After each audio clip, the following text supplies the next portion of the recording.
राम राम जी मेरे दोस्तों, जय रामराज आह्वान मिशन। चलो फिर से चलते हैं रामराज की यात्रा पर। और आज गाते हैं रामराज का जो गीत है, रामराज की जो प्रार्थना है, उसके दो और आगे की पंक्तियों का गीत गाते हैं और उन्हें समझते हैं। राम राज आएगा, राम राज आएगा, हर कोई राजा राम बनेगा, हर राजा राम हो जाएगा, हर राजा राम हो जाएगा। राम बसेंगे सब जीवों में, जगत राम में हो जाएगा, जगत राम में हो जाएगा। राम बनेंगे शिक्षक सबके, सबको राम सिखाएगा, सबको राम सिखाएगा। काम बिगाड़ेगा न कोई, हर कोई काम बनाएगा, हर कोई काम बनाएगा। राम राज आएगा, राम राज आएगा। ये है जी, राम राज आएगा, राम राज आएगा।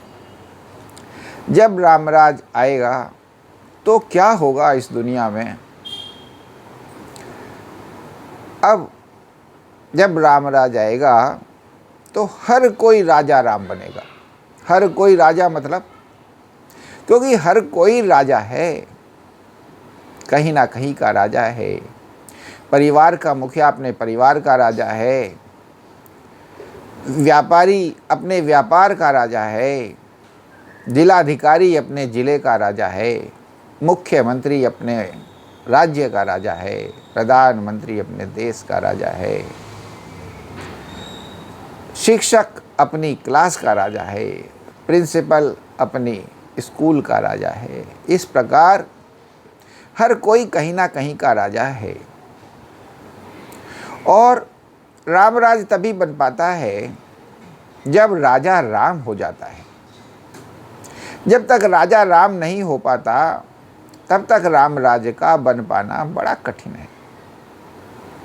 रामराज तभी हो पाता है जब राजा राम हो जाता है, अर्थात जब रामराज हो जाएगा तो उसका ये परिणाम होगा, हर कोई राजा राम बनेगा। ये जितने भी राजा हैं सब राम बनेंगे, राम राम हो जाएंगे, हर राजा राम हो जाएगा। तो जितने भी ये राजा हैं सभी राम हो जाएंगे। राम बसेंगे सब जीवों में, जगत राम में हो जाएगा।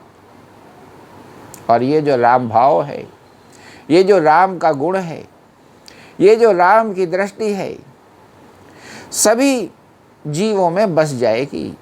सभी जीव राम समझ समझ के, राम सीख सीख करके समदृष्टि हो जाएंगे।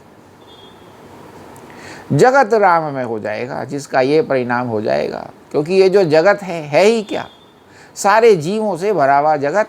और अगर सारे जीव राम में हो गए तो सारा जगत राम में हो गया। तो इस प्रकार जब रामराज आएगा, क्योंकि रामराज का यही परिणाम है, हर कोई राम जैसा हो जाता है, क्योंकि सबकी परवरिश राम के द्वारा की जाती है, राम के द्वारा सिखाया जाता है। राम बनेंगे शिक्षक सबके, सबको राम बनाएगा। कहते हैं कि राम जो हैं बहुत गहरे हैं, जल्दी से किसी की समझ में आते नहीं हैं। और जब वो तभी समझ में आते हैं जब उनकी कृपा किसी पर हो जाती है, जब वे किसी को स्वयं ही जब वो स्वयं ही किसी को अपने बारे में समझाते हैं, बस तब ही वे किसी की समझ में आ पाते हैं। क्योंकि इंसान तो, साधारण इंसान तो यही सोचता रहता है कि यार मैं तो ऐसा सोचता था, ये तो ऐसा कर रहे हैं।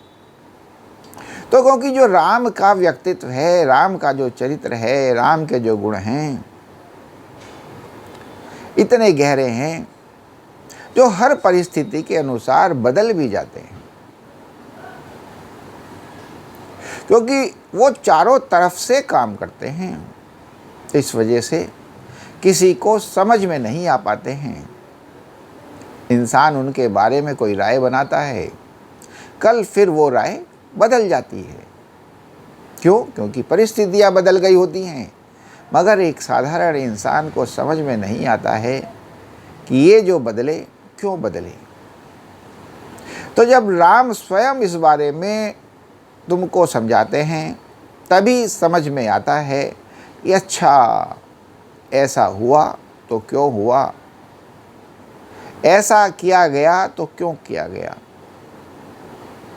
और जब वो समझाते हैं तो तुम्हारी समझ में आ जाता है और तुम स्वयं भी, क्योंकि हर इंसान का स्वभाव है कि वो सर्वोत्तम ही करना चाहता है, तो उसको जब समझ में आने लग जाता है, आता है क्या अच्छा है क्या सही है, तब वह भी वही सब करने लग जाता है। यानी कि जा पर कृपा राम की हुई, ताही जाने रामे जोई। तो मतलब ऐसे ही है कि जिस पर राम की कृपा हो जाती है वो ही राम को जान पाता है, और जो राम को जान जाता है वो स्वयं ही राम हो जाता है, स्वयं भी राम हो जाता है।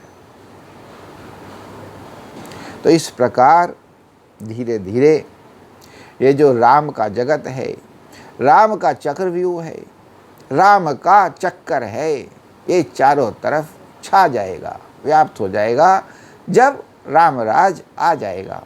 और रामराज की तरफ ये जगत बढ़ चला है, बढ़ता ही जा रहा है। अब ये रामराज आके ही रहेगा, ऐसा ही प्रारब्ध है। भगवान से जब इसकी प्रार्थना की गई है तो भगवान को भी इसमें आनंद आने ही लगा है, और वो अपने प्यारे प्यारे भक्तों की इच्छा को पूरा करते ही हैं। उन्हें अपने भक्तों की इच्छा पूरा करने में बहुत आनंद आता है। तो इस प्रकार रामराज आएगा और ये सारा जगत राममय हो जाएगा। ऐसी है ये प्रार्थना, ऐसा है ये रामराज का गीत, और ऐसा है ये रामराज का सपना। आओ चलो इस सपने को देखें और भगवान की कृपा से इस सपने को पूरा करें और इस सपने का आनंद लें, आनंद उठावें। जय श्री राम।